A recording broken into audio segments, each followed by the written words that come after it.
Ra. I am Ra. I greet you in the love and in the light of the one infinite Creator. We communicate now. Questioner. I would like to ask a question first for the instrument herself. She requests to know if it would be advisable for her to walk alone now that she feels better. Ra. I am Ra. This is acceptable. Questioner. What I'm going to do is use the information that we did at the end of the previous book that you suggested would be more appropriate for more advanced material. We will put it in the book at this point, as we are talking about bisexual reproduction, and I would like to expand on this material a little bit, to get some definitions and better understanding. You speak in this material of sexual energy transfer. Could you define that energy transfer and expand upon its meaning? Please. Ra. I am Ra. Energy transfer implies the release of potential energies across, shall we say, a potentiated space. The sexual energy transfers occur due to the polarizations of two mind-body-spirit complexes, each of which have some potential difference one to the other. The nature of the transfer of energy, or of the blockage of this energy, is then a function of the interaction of these two potentials. In the cases where transfer takes place, you may liken this to a circuit being closed. You may also see this activity, as all experiential activities, as the Creator experiencing itself. Questioner. Would this then be the primal mechanism for the Creator to experience itself? Ra. I am Ra. This is not a proper term. Perhaps the adjective would be one appropriate. Way of the Creator knowing itself, for in each interaction, no matter what the distortion, the Creator is experiencing itself. The bisexual knowing of the Creator by itself has the potential for two advantages. Firstly, in the green ray activated being there is the potential for a direct and simple analog of what you may call joy, the spiritual or metaphysical nature which exists in intelligent energy. This is a great aid to comprehension of a truer nature of beingness. The other potential advantage of bisexual reproductive acts is the possibility of a sacramental understanding or connection, shall we say, with the gateway to intelligent infinity, for with appropriate preparation, work, and what you may call magic may be done and experiences of intelligent infinity may be had. The positively oriented individuals concentrating upon this method of reaching intelligent infinity, then, through the seeking or the act of will, are able to direct this infinite intelligence to the work these entities desire to do, whether it be knowledge of service or ability to heal or whatever service to others is desired. These are two advantages of this particular method of the Creator experiencing itself. As we have said before, the corollary of the strength of this particular energy transfer is that it opens the door, shall we say, to the individual mind-body-spirit complex's desire to serve in an infinite number of ways and other self, thus polarizing towards positive. Questioner. Can you expand somewhat on the concept that this action not only allows the Creator to know itself better, but also creates, in our density, an offspring, or makes available the pathway for another entity to enter the density? Ra. I am Ra. As we have previously said, the sexual energy transfers include the red ray transfer, which is random, and which is a function of the second density attempt to grow, to survive, shall we say. This is a proper function of the sexual interaction. The offspring, as you call the incarnated entity which takes on the mind-body complex opportunity offered by this random act or event called the fertilization of egg by seed, causes an entity to have the opportunity to then enter this density as an incarnate entity.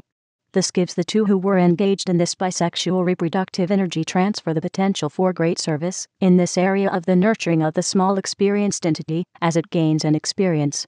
It shall be of interest at this point to note that there is always the possibility of using these opportunities to polarize towards the negative, and this has been aided by the gradual building up over many thousands of your years of social complex distortions which create a tendency towards confusion, shall we say, or baffling of the service to others aspect of this energy transfer, and subsequent opportunities for service to other selves. Questioner. If a sexual energy transfer occurs in green ray, and I am assuming in this case that there is no red ray energy transfer, does this mean it is impossible then for this particular transfer to include fertilization and the birthing of an entity? Ra. I am Ra. This is incorrect. There is always the red ray energy transfer due to the nature of the body complex.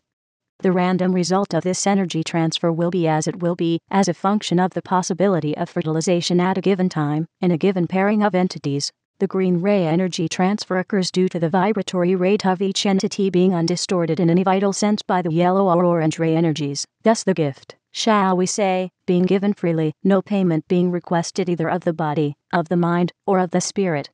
The green ray is one of complete universality of love.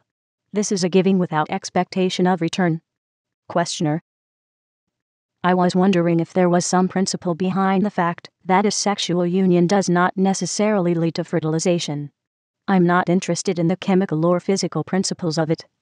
I'm interested in whether or not there is some metaphysical principle that leads to the couple having a child, or not, or is it purely random? Ra. I am Ra. This is random within certain limits. If an entity has reached the seniority whereby it chooses the basic structure of the life experience, this entity may then choose to incarnate in a physical complex which is not capable of reproduction. Thus we find some entities which have chosen to be unfertile. Other entities, through free will, make use of various devices to ensure non-fertility. Except for these conditions, the condition is random. Questioner: Thank you. In the material earlier you mentioned magnetic attraction. Could you define and expand upon that term? Ra. I am Ra. We use the term to indicate that in your bisexual natures there is that which is of polarity. This polarity may be seen to be variable according to the, shall we say, male-female polarization of each entity, be each entity biologically male or female. Thus you may see the magnetism, when two entities, with the appropriate balance, male-female versus female-male polarity, meeting, and thus feeling the attraction which polarized forces will exert one upon the other. This is the strength of the bisexual mechanism. It does not take an act of will to decide to feel attraction for one who is oppositely polarized sexually. It will occur in an inevitable sense, giving the free flow of energy a proper, shall we say, avenue. This avenue may be blocked by some distortion towards a belief condition which states to the entity that this attraction is not desired. However, the basic mechanism functions as simply as would, shall we say, the magnet and the iron. Questioner: We have what seems to be an increasing number of entities incarnate here now who have what is called a homosexual orientation in this respect. Could you explain and expand upon that concept? Ra. I am Ra. Entities of this condition experience a great deal of distortion due to the fact that they have experienced many incarnations as biological male and as biological female. This would not suggest what you call homosexuality in an active phase were it not for the difficult vibratory condition of your planetary sphere. There is what you may call great aura infringement among your crowded urban areas in your more populous countries, as you call portions of your planetary surface. Under these conditions the confusions will occur. Questioner: Why does density of population create these confusions? Ra. I am Ra. The bisexual reproductive urge has as its goal not only the simple reproductive function, but more especially the desire to serve others being awakened by this activity.